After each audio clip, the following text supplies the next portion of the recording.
So why are people moving to the suburbs? Today on Living in the Denver Suburbs, I'm going to talk to you about why people are picking the suburbs, and I'm going to tell you the 5 best suburbs, in my opinion, to live in the Denver metro area.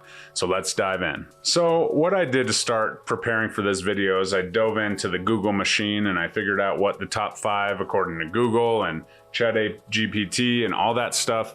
And the honest truth is I've lived in 3 of the top 5 suburbs of Denver according to my search. So who better to tell you about why people like living there than somebody who's lived in most of them. So first off, we need to talk about why people like living in the suburbs, and that's kind of an interesting topic. Obviously, affordability, maybe a little bit smaller houses or maybe a little bit bigger houses. So the size of home is definitely something, but affordability, typically as you move out of the city center, homes are getting a little expensive. This is a little bit counterintuitive to kind of our market right now because lower downtown is actually the coldest market in our area, but that's a lot of condos, not a lot of detached homes in the Lodo area.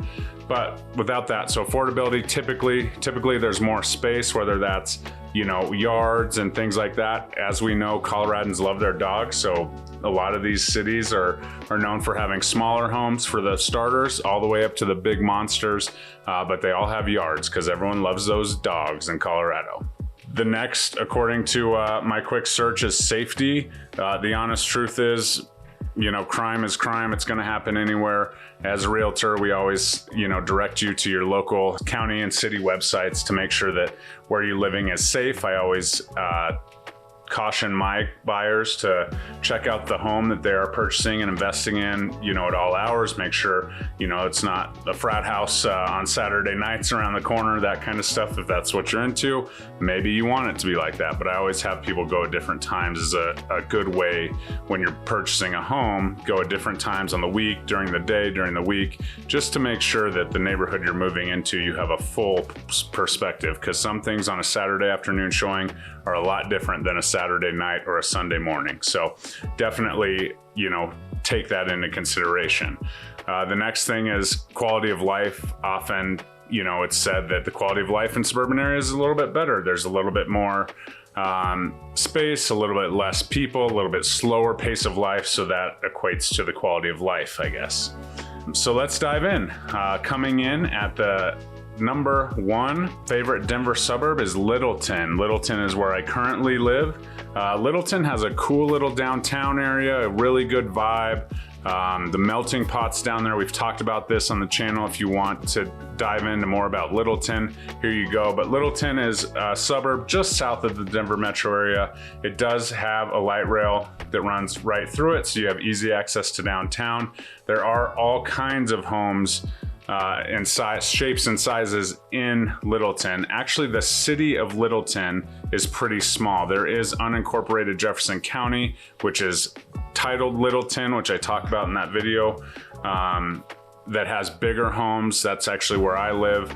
Bigger homes, you know, bigger yards, bigger lots, all of that. So that's kind of Littleton in a nutshell. There's a lot of, you know, commercial, you know, chain type restaurants and malls and stuff on the unincorporated Jefferson County portion of Littleton, and then Old Town Littleton's really classic older buildings, museums, great restaurants, shops, and that kind of stuff.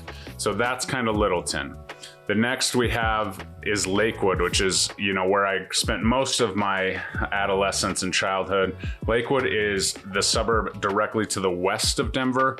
Super quick access to downtown and all the sporting venues and all of that. Lakewood kind of has, you know, a few things going for it. It's right at the base of the foothills. The restaurants are, you know, great. There's not a old town area per se. There's a Belmar shopping center and there's a couple other things that they got going on, but not like an old town downtown kind of feel in Lakewood. It's definitely a suburb, but the access is great. You have, you know, great thoroughfare streets. They're all straight. They don't dead end for the most part. So Lakewood's pretty accessible, and that's kind of what puts that, you know, towards the top of the list.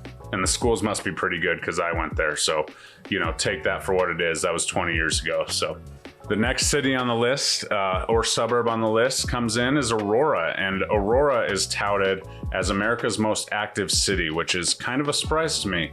But when I thought about it, there's over 100 parks, 5,000 acres of protected open space, Aurora Reservoir is there, and it's really spread out. Another thing that comes up about Aurora is the youth sports is super active and huge. Aurora is a huge encompassed area. There's actually new development going on still within the city of Aurora at mass scales. And so you have kind of the older part of Aurora that's a little more urban, you know, a little tighter to that Denver area. And then there's kind of the outskirts as it keeps growing, it seems. So Aurora calls itself the most active city in America. I'll let you decide, but there's definitely some things that are, you know, growing. Definitely more of a Lakewood vibe, shopping center type thing. All the chain stuff there, In-N-Out Burger and all the things. So that's Aurora, Colorado. It's also home to, you know, that Eastern Colfax corridor, which has, you know, the new VA hospital, the new Children's Hospital, and all those state-of-the-art hospitals there. So that's kind of what Aurora is known for, the suburb just directly to the east of Denver. Next, we have, you know, a little more quaint comes to mind. Englewood is definitely the suburb that has, you know, kind of the single or younger, you know, professional vibe to it. It is just to the south of Denver, down Broadway. So right down Broadway, you're at Englewood or downtown.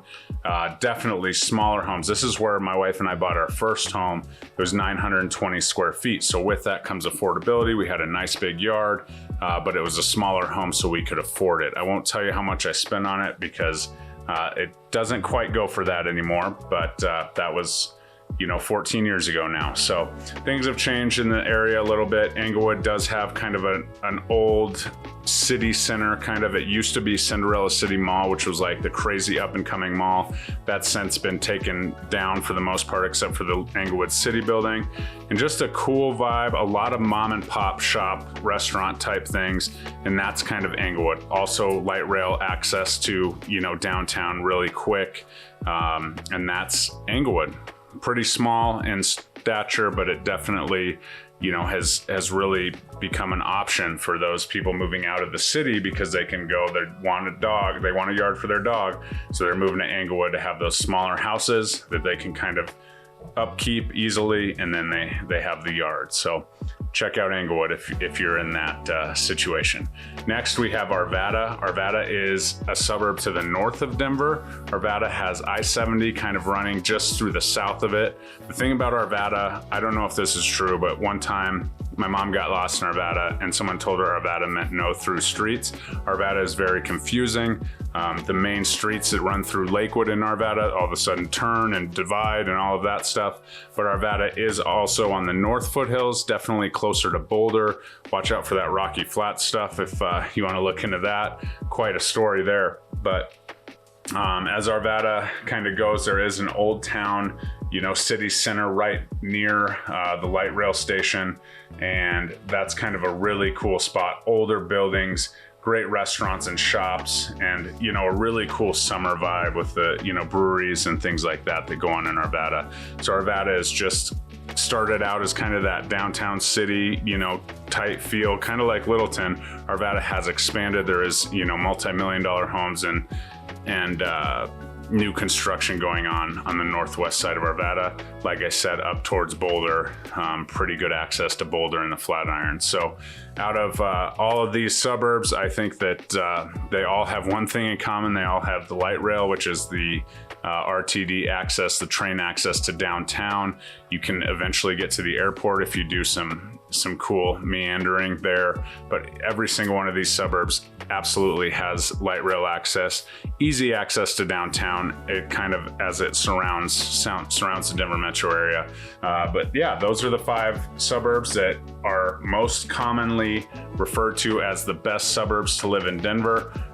In the Denver metro area. Honestly, if you live in any of them, as I've lived in 3, I say I live in Denver to everybody else on the outside, but all of these 5 cities definitely have something going for them that's a little bit different and unique. If you have any questions or you want more information on any of these or looking at homes, please, you know, comment below and I'd love to connect with you. If living in the Denver suburbs is something for you, I would love to be your guy. We'll talk to you soon. Jeremy Kane. Bye-bye.